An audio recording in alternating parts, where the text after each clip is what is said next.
오늘 우리에게 주신 하나님의 말씀은 출애굽기 15장 22절에서 27절 말씀입니다. 수르강야, 마라, 그리고 엘림이라는 주제로 하나님 말씀 증거할 때에 은혜의 시간 되시기 바랍니다. 여러분 한 주간 어떻게 보내셨습니까?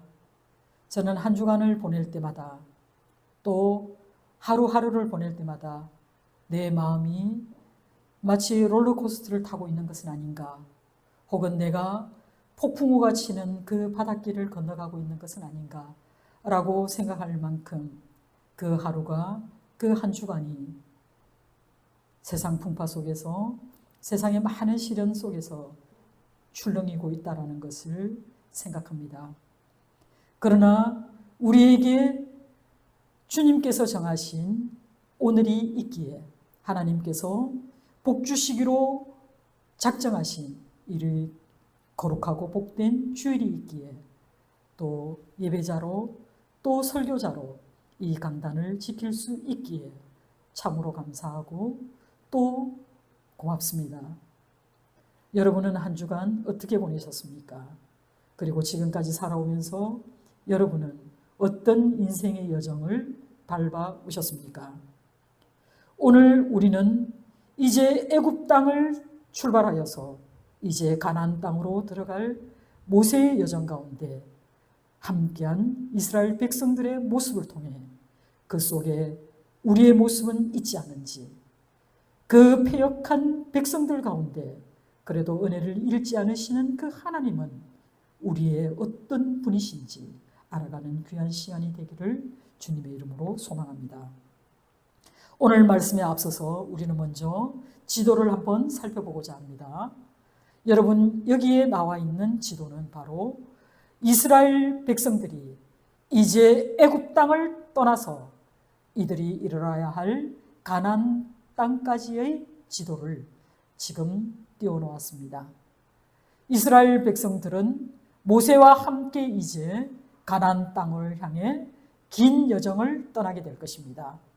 그들이 머물렀던 곳은 바로 이곳 애굽, 그 중에서도 고센 땅입니다.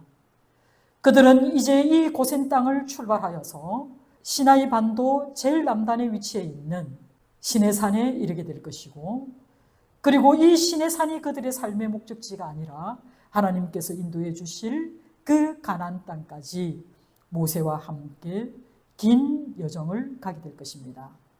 이 여정은 그냥 목적지를 향한 막연한 여정이 아니라 이들의 신앙의 행로이기도 합니다. 조금 더 확대해서 살펴보면 오늘 우리가 살펴볼 지명은 크게 세 군데입니다. 그 지명은 바로 수르 광야입니다. 여러분, 지도에 위치된 수르 광야는 어디에 있는지 한번 살펴보시기 바랍니다. 이 수르 광야 위쪽 지역은 말 그대로 지중해 지역입니다. 지중해와 맞닿아 있는 넓은 광야가 바로 수르 광야입니다. 이 수르 광야를 지나서 이들이 도착한 곳이 바로 마라입니다. 이 마라가 그들의 안식처가 아닙니다. 그들이 이를 곳은, 하나님이 예배해 주신 곳은 바로 엘림입니다. 그리고 이들은 이 시내산, 이곳에서 하나님의 율법의 말씀을 받게 될 것입니다. 이 지금 지도상에 나타나 있는 이 지명들, 이 위치들을 여러분들 지금 자세히 살펴보시면서 오늘의 말씀을 증거하도록 하겠습니다. 출애굽기 15장에서부터 출애굽기 19장 2절까지는 율법 전수 전에 시내산까지 이스라엘 백성들의 광야 여정을 기록하고 있습니다. 홍해에서 나온 이스라엘 백성들은 수르 광야에 들어가게 됩니다. 수르 광야, 이곳은 지도에서 보는 것처럼 애굽과 가나안 중간 지대에 펼쳐져 있는 아주 넓은 광야 지대로서 지중해로부터 홍해까지 펼쳐져 있는 것을 눈으로 확인할 수 있습니다. 수르라는 이 말의 아람어 뜻은 성벽, 벽이라는 그런 뜻을 가지고 있는데요. 한때 이곳이 요새로 알려져 있습니다. 수르 광야에서부터 마라에 이르기까지의 거리는 53km쯤 된다고 얘기합니다. 그런데 이 이스라엘 백성들이 이곳 53km를 가는데 사흘이나 걸렸다는 이 말은 이들의 여정이 얼마나 거칠고 그리고 이들의 얼마나 힘든 길을 갔는지를 단적으로 보여주고 있습니다. 애굽을 출발했던 이 사람들은 대략 약 200만 명 정도 되는 아주 큰 무리의 집단들이었습니다. 그리고 그들이 가지고 나왔던 가축들도 만만치 않았기 때문에, 그리고 그들과 동행하였던 사람들은 장정만 있었던 것이 아닙니다. 노인과 여자들과 그리고 어린 아이들까지 함께 하였기 때문에 53km, 어쩌면 반나절이면 갈 수 있는 그 거리를 그들은 3일 동안 가야 했습니다. 3일 동안 걷고 걷는 그 길에서 그들이 가지고 나온 그 물은 보잘것없이 가죽 부대에 담긴 물로 이동하였기 때문에 이미 그들은 식수난으로 엄청난 고통을 겪었다는 것을 짐작해 볼 수 있습니다. 여러분, 사막에서 길을 갈 때 물만큼 중요한 것은 없을 것입니다. 그래서 물은 곧 생명과도 같은 것입니다. 얼마나 목이 말랐을까요? 그런데 오늘 본문에서 보면 더 기가 막힌 것은 마라에 물이 있었지만 그 마라의 물은 소금기가 많기 때문에 써서 마실 수 없는 물이라 말합니다. 마라라는 히브리어, 아라비아어의 뜻은 쓰다라는 뜻입니다. 이곳의 이름이 이렇게 불리게 된 것은 바로 이곳의 물이 쓰다는 뜻도 되겠지만 지도자 모세를 괴롭힌 사건에서 유래를 찾아볼 수 있습니다. 그곳의 이름이 바로 마라입니다. 이스라엘 백성들이 애굽에서 나온 뒤로 그들은 홍해를 지나는 동안 엄청난 사건을 경험하였습니다. 그리고 나서 그들은 물 때문에 또 어려움을 겪고 있습니다. 이것이 바로 이스라엘 백성들이 광야를 지나는 그 40년의 시간 동안 그들이 가장 기본적인 식수와 그 양식 문제로 인해 겪어야 할 그 고통에 대한 것을 미리 보여주는 그런 사건이라 말할 수 있습니다. 이런 상황이 되다 보니 겨우 찾은 그 물조차도 마실 수 없게 되다 보니 그들의 목마름은 더욱더 심해졌습니다. 그 타들어가는 그 목마름은 거친 원망이 되어서 모세를 향해 쏟아집니다. 물론 그들의 원망을 이해하지 못할 바는 아닙니다. 그런데요, 이스라엘 백성들은 원망하면 안 됩니다. 왜 그렇습니까? 그들은 조금 전에 홍해의 기적을 통하여 구원을 받은 자들입니다. 그리고 전심으로 전능하신 하나님을 찬양하였던 그 뜨거운 신앙을 가졌던 자들입니다. 그런데 그들이 겨우 사흘 길을 걷고 그 목마름 때문에 그들이 하나님을 원망하는 그런 지경에 이르렀다는 것입니다. 바로 여기에 문제가 있습니다. 그들은 하나님이 그들에게 행하신 일을 잊었다는 것이 문제입니다. 하나님께서 바로 얼마 전에 세계의 최강대국에 속했던 애굽에 내린 10가지 재앙을 통해서 그들은 하나님의 능력을 목격한 사람들이 아닙니까? 그리고 홍해 그 바닷길을 마른 땅으로 만드신 그 하나님의 능력을 그들은 본 사람들이 아닙니까? 그런데 그들은 더 이상 하나님의 은혜를 기다리지 않고 포기하고 말았습니다. 이것이 그의 신앙의 첫걸음이 실패하였음을 의미합니다. 이에 대한 시편 기자는 시편 106편 7절에서 이렇게 기록하고 있습니다.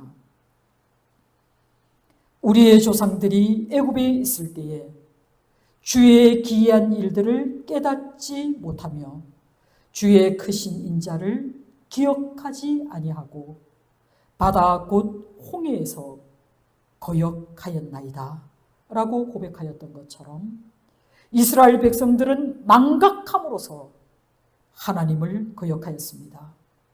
그들은 감사할 줄 몰랐습니다. 이것이 바로 그들이 믿음이 부족하다는 증거이고 하나님을 의지하지도 하나님을 신뢰하지도 않은 것을 보여준 사례입니다. 사랑하는 성도 여러분, 우리에게 아무리 어려운 일이 닥친다 하더라도 우리는 결코 하나님을 원망해서는 안 됩니다. 환경이 아니라 하나님만을 바라보는 그런 믿음의 눈을 가져야 할 것입니다. 자신의 능력이 아니라 하나님의 능력에 의지하며 기도할 때 우리는 하나님의 놀라운 일들을 경험하게 될 것입니다. 그러나 이들은 하나님의 종 모세에게 원망을 쏟아냅니다. 여기서 원망하여라는 이 단어의 원뜻을 살펴보면 온 밤을 지새우다, 또 불평하다, 수근거리다 라는 뜻을 갖고 있는데요. 이를 종합해보면 이 이스라엘 백성들이 밤새 모세를 원망하였다는 뜻입니다. 울부짖고 참지 못하는 심정으로 모세에게 원망의 소리를 쏟아내고 또 자기들끼리 모세에 대해서 하나님에 대해서 수군거렸다라는 그런 뜻이 됩니다. 그들이 모세에게 말합니다. 우리가 무엇을 마실까? 라고 불평합니다. 이들의 이 불평은 오늘에 끝나는 것이 아닙니다. 이들의 이 불평은 광야 40년 동안 줄곧 먹는 문제로 그리고 마시는 문제로 그들이 쏟아냈던 불평 중에 하나입니다. 이는 이스라엘 백성들이 지금 눈앞에 보이는 모세에게 원망하는 것 같으나 궁극적으로는 하나님에 대한 불평입니다. 이들은 차라리 죽는 게 낫겠다라고 불평하고 있는 것입니다. 그들은 출애굽의 놀라운 역사를 거부하면서 하나님을 의지하는 태도를 가지지 못하고 오히려 다시 애굽 바로에게 돌아갔으면 좋겠다라는 그런 불신앙적인 태도를 보이고 있는 것입니다. 여러분, 신앙생활의 핵심은 인내입니다. 신앙생활의 핵심은 바로 인내를 가지고 소망 가운데 하나님의 때를 기다리는 것입니다. 고통스럽고 조급한 마음이 앞서면 우리의 신앙은 실패하고 맙니다. 이스라엘의 초대 왕인 사울은 사무엘이 정한 기한에 도착하지 않고 또 백성들이 흩어지기 시작하니까 더 이상 하나님의 도우심을 기다리지 못하고 자기 스스로가 제사장인 양 직접 번제를 드리게 됩니다. 바로 이러한 조급함 때문에 사울은 하나님께 버림을 받게 됩니다. 여러분, 하나님의 역사는 모든 것이 절망적이고 아무런 희망이 없어 보이는 바로 그 마지막 순간에 일어나는 경우를 우리는 성경을 통해 많이 보게 됩니다. 그렇기 때문에 상황이 아무리 절망적으로 흘러갈지라도 또 말할 수 없는 고통 속에 살게 된다 할지라도 우리는 하나님을 신실하게 믿고 의지하며 기다려야 합니다. 끝까지 하나님의 일하심을 의심하거나 스스로 그 신앙을 포기하는 그런 어리석은 일을 결코 저질러서는 안 될 것입니다. 마지막 순간이 오기까지 우리는 잠잠히 기다리는 것이 바로 믿음이고 또 신앙인의 태도라는 것을 기억하시기 바랍니다. 물로 인해서 얼마나 고통을 당했는지 모세는 그들의 원망 소리를 그대로 가슴에 품고 하나님 앞으로 나아가 부르짖습니다. 여기서 우리는 이 위대한 지도자 모세가 하나님 앞에 얼마나 정직하게 살았는지를 보게 됩니다.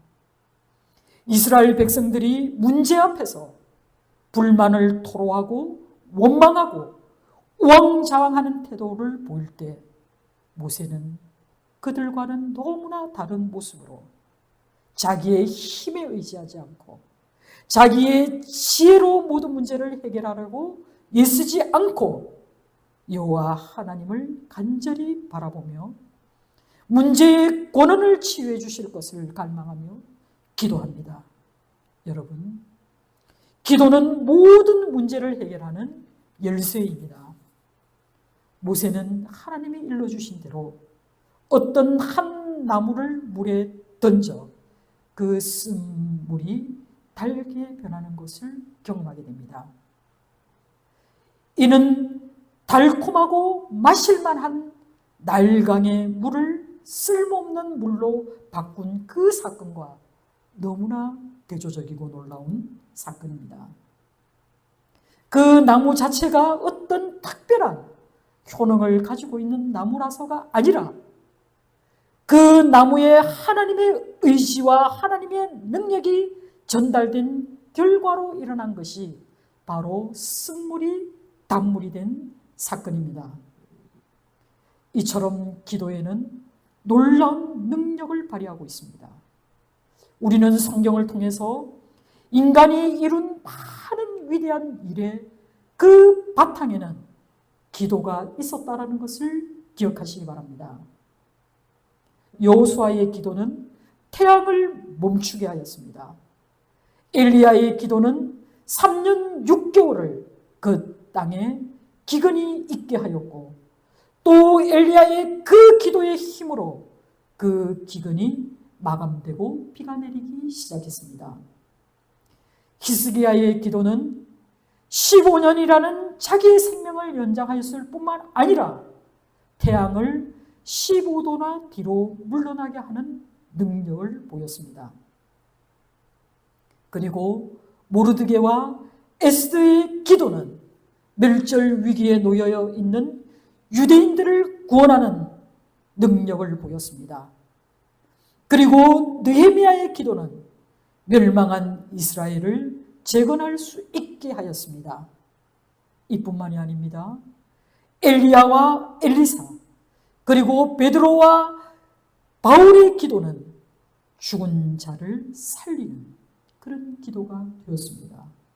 이처럼 성경에는 많은 믿음의 사람들의 기도가 기적으로 이어졌고 또 오늘날 우리 주변의 많은 믿음의 형제들이 기도를 통해서 하나님의 구원을 경험하고 또 하나님이 주시는 그 무한한 은혜를 경험한 많은 사람들의 간증을 우리는 듣게 됩니다. 지금 이곳에서 예배하시는 성도들 가운데서도 어제와 오늘 사이에 그리고 한 주간의 삶 속에서 그리고 여러분의 삶의 모든 영역 속에서 함께 하신 그 하나님의 놀라운 은혜가 여러분의 마음에 새겨져 있을 줄 믿습니다. 이러한 기도의 능력은 결코 특정한 사람에게만 전유물이 되는 것이 아닙니다. 이처럼 모든 믿음의 사람들에게 주신 그 하나님의 선물이 바로 하나님께 직고하는 그 기도에 있습니다. 그렇기 때문에 우리 주 예수 그리스도께서도 그의 제자들에게 말씀하십니다. 내 이름으로 구하는 모든 것을 내가 이루어 주시겠다라고 약속하였습니다. 이처럼 성도는 기도의 사람이 되어야 할 줄 믿습니다. 오직 기도만이 오늘의 우리의 삶의 모든 얽힌 문제를 해결해 주는 열쇠라는 것을 절대 잊지 마시기 바랍니다. 여기서 하나님은 그들에게 법도와 율례를 지키라고 말씀하십니다. 법도와 율례를 정하신 하나님께서 그들을 시험하셨다라고 말씀하시는데요. 여러분, 하나님의 시험은 하나님께서 자기 백성들을 더욱 성숙한 신앙인으로 만들어 가시기 위한 거룩한 연단을 뜻합니다. 신앙 인격체라고 하는 것은 이제 우리가 하나님의 말씀에 순종하는 것, 그리고 나 자신을 부인하는 것, 그리고 인내 중에 기다리며 믿음으로 결단하며 그리고 전진하며 나아가는 것, 이것이 우리의 신앙의 인격체로 든든하게 서가는 것, 이것을 말씀하시는 것입니다. 하나님께서는 이를 위해 출애굽 때부터서 가나안에 이르기까지 이스라엘을 내내 이와 같은 시험과 연단의 과정을 겪도록 하셨습니다. 이것은 무엇을 의미할까요? 이렇게 신앙의 인격체로 바르고 든든하게 서가는 이 연단의 과정이 바로 우리가 신앙생활을 하는 그 길이라는 뜻이 됩니다. 성숙한 신앙은 평안한 상태에서는 두드러지게 나타나지 않습니다. 그러나 성숙한 신앙은 고난과 역경, 그리고 그 시험을 당할 때 비로소 진가를 드러내게 되어 있습니다. 그래서 성숙한 믿음은 인내이며 소망하는 가운데 세워져 가는 줄 믿습니다. 하나님께서는 우리를 시험하실 뿐만 아니라 또한 피할 길도 함께 주시는 분이십니다. 25절의 말씀을 보면 하나님께서 지시하신 한 나무를 모세가 던지니 물이 달게 되었다라고 말씀하십니다. 사실 하나님께서 이스라엘 백성들을 이처럼 쓴물이 있는 마라로 인도하신 것은 이스라엘 백성들의 그 믿음을 시험하기 위한 것이었습니다. 홍해를 마른 땅같이 걸어서 건너고 또 그 홍해 바다에 잠긴 애굽 군대를 목격하였던 그 이스라엘 백성들이 정말로 하나님을 온전히 믿고 있는지, 그래서 그들 눈앞에 닥친 그 위기에 직면하였을 때 그들이 과연 의심하지 않고 하나님을 전적으로 신뢰하는지 시험해 보시려고 하나님께서 그들을 마라로 인도하신 것입니다. 그런데 결과는 어떻습니까? 이스라엘 백성들은 그들을 홍해 앞에서 인도하셨던 그 하나님께서 쓴물로 인도하셨다 하더라도 그들을 위한 해결책을 준비해 주셨을 것이다 라고 믿었어야 했습니다. 그러나 그들은 이미 하나님을 잊었습니다. 그래서 그들은 이 문제를 능히 해결해 주실 하나님께 기도하기보다는 오히려 자기들처럼 아무런 능력이 없는 그 인간 모세에게 원망하는 것으로 그들의 마음을 대신하였습니다. 여러분, 우리의 문제는 놀라운 일을 행하신 그 하나님을 믿지 않고 전적으로 신뢰하지 않는 데에 있습니다. 그래서 우리도 역시 시험이 닥칠 때마다 근심하고 걱정하면서 스스로 그 문제를 해결해 보겠다고 백방으로 고민하고 또 돌아다니다 보지만 끝내 낙심하고 좌절하게 되는 것을 수없이 경험하고 살고 있지는 않습니까? 여러분, 오늘 말씀에서처럼 오직 피할 길은 하나님께만 있습니다. 고린도전서 10장 13절에 사람이 감당할 시험 밖에는 너희가 당한 것이 없나니 오직 하나님은 미쁘사 너희가 감당하지 못할 시험 당함을 허락하지 아니하시고 시험 당할 즈음에 또한 피할 길을 내사 너희로 능히 감당하게 하시느니라. 아멘. 그렇습니다. 우리를 시험하시는 하나님께서는 또한 피할 길도 함께 주신다는 것을 여러분 절대 잊어서는 안 됩니다.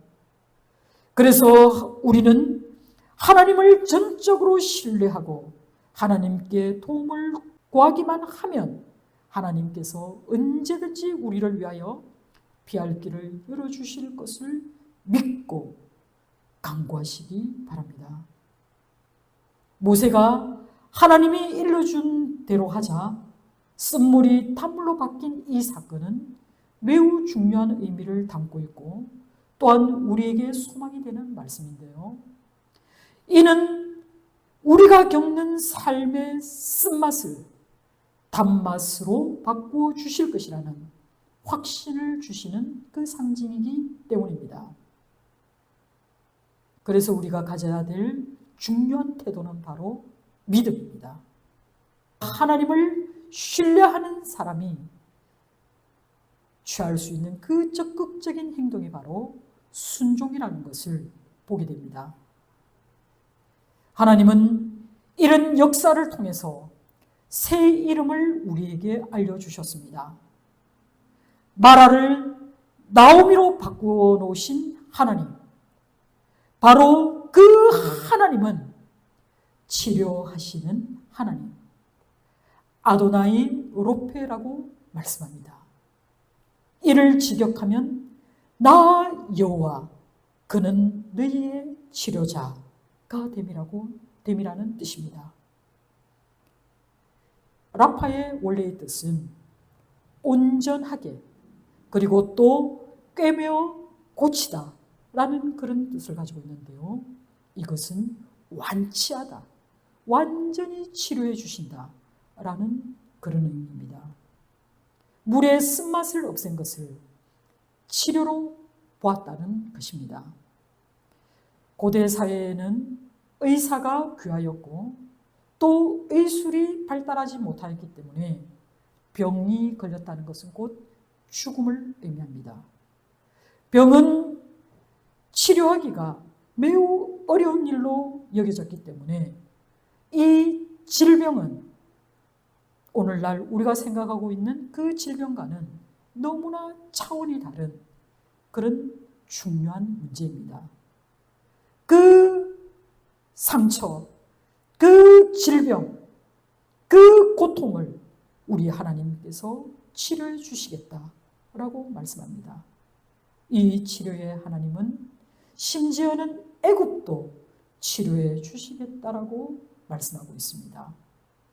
이렇게 하나님의 끊임없는 역사의 행진은 또한 하나님의 새로운 이름을, 하나님의 그 품성을, 하나님 속에 감추어진 그 속성을 알아가는 과정이기도 합니다. 또 여기서 우리가 놓쳐서는 안 될 상징이 바로 예수 그리스도입니다. 하나님의 지시에 따라 모세가 던진 한 나무에 의해서 쓴물이 단물이 되었습니다. 이와 마찬가지로 우리의 인생에 있어서도 우리의 인생의 쓴물을 단물로 바꾸어 주실 한 나무가 있습니다. 그것이 바로 우리 주 예수 그리스도의 십자가입니다.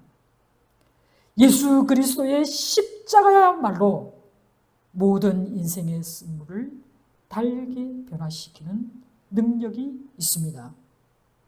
여러분, 우리의 인생에는 수많은 쓴물이 있습니다. 예기치 못한 슬픔이 있습니다. 또 우리의 삶을 옥죄는 많은 근심과 걱정들이 있습니다. 또 임박한 죽음 앞에 당황하는 그런 일들도 있습니다. 우리의 인생에 많은 쓴물과 그리고 또 고인물들이 우리를 고통스럽게 합니다. 그러나 하나님 안에 있는 우리의 인생은 하나님께서 이미 예수 그리스도의 십자가로 우리의 인생의 쓴물을 달물로 변화시켜 주셨습니다. 하나님께서는 죄와 허물로 인해서 영원히 고통당하며 살아갈 수밖에 없는 우리를 위해 하나님의 독생자 예수 그리스도를 우리에게 보내주시고 우리의 죄를 대신하여 십자가에 못 박혀 죽게 하심으로써 우리의 모든 죄의 문제를 해결해 주셨습니다. 죄로 인해 하나님과 단절되었던 그 사망을 우리 주 예수 그리스도의 단번에 죽으심으로 그 담을 허무시고 하나님과 잇대어 있고 또 하나님의 은혜의 보좌 앞으로 담대히 나아갈 수 있는 그 힘을 주셨기에 우리는 하나님과의 관계 속에서 화목을 이루고 또 이렇게 거룩한 예배의 자리에서 오직 살아계신 하나님이 우리 가운데 임재하신 것을 경험하며 예배를 드릴 수 있게 된 것입니다. 사랑하는 성도 여러분, 주 예수 그리스도의 십자가가 우리의 인생의 쓴물을 단물로 변화시킨다는 것을 기억하시기 바랍니다. 우리의 슬픔을 변화시켜 기쁨이 되게 하시고 그리고 우리의 근심이 변하여 찬송이 되게 하시고 고통이 변하여 희락이 되게 하시는 이 능력은 바로 우리 주 예수 그리스도의 십자가의 능력입니다. 우리 주 예수 그리스도를 품는 사람에게는 그 마음에 영원히 마르지 않는 그 생수가 흘러넘칠 것이고 이 물을 마시는 자는 영원히 마르지 않는 영원한 갈증 속에 거하지 않고 영원한 생명수를 마시는 그런 사람들이 될 줄 믿습니다.